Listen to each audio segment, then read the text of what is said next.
السلام علیکم ورحمۃ اللہ وبرکاتہ۔ اسلامک معاشرہ یوٹیوب چینل پر محترم سامعین، آج ایک اور مسئلہ جو پوچھا گیا ہے اسی پر روشنی ڈالی جائے گی۔ سوال یہ کیا گیا ہے کہ کیا کھانے میں یا کسی پینے والی چیز میں مکھی گر جائے تو کیا اس مکھی کو ڈبا کر پھینک دینا چاہیے؟ کیا حدیث میں ایسا حکم آیا ہے؟ تو جواب سماعت فرمائیں۔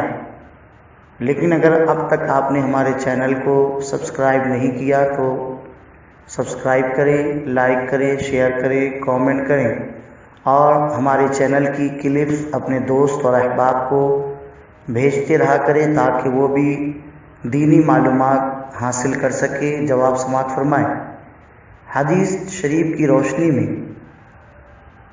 سنن ابن ماجہ میں حضرت ابو سعید خدری رضی اللہ تعالیٰ عنہ سے مروی ہے کہ رسول اللہ صلی اللہ علیہ وسلم نے فرمایا، مکھی کے ایک پر میں زہر اور دوسرے میں شفا ہوتی ہے، اس لیے اگر وہ کھانے میں گر جائے تو اسے غوطہ دو یعنی ڈبا دو، کیونکہ وہ زہر والا پر پہلے ڈالتی ہے، ڈبوتی ہے، اور شفا والا مؤخر یعنی بعد میں رکھتی ہے، یا پھر ایک ہی پر ہوتی ہے جو زہر والا ہوتا ہے اور دوسرے پر کو اٹھا کر ہی رکھتی ہے۔ اس لیے حکم دیا گیا کہ دوسرا پر بھی چلا جائے۔ تو اس کی تحقیق سائنسی کیا ہے وہ بھی سن لیں۔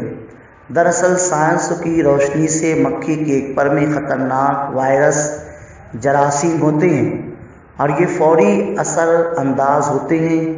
جب مکھی کسی کھانے پینے کی چیز میں گرتی ہے تو وہ پر جس میں وائرس جراثیم ہوتا ہے کھانے کی چیز میں پہلے ڈال دیتی ہے، جبکہ اس کے دوسرے پر میں اسی وائرس کو ختم کرنے والا اینٹی وائرس ہوتا ہے۔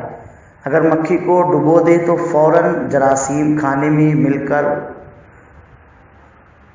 فوراً ان جراثیموں کو ختم کر دیتے ہیں اور غذا دوبارہ صحت اور تندرستی کا ذریعہ بن جاتی ہے، ورنہ یہی غذا جراثیمی امراض کا ذریعہ بن کر انسانیت کی ہلاکت کا ذریعہ بن جائے گی۔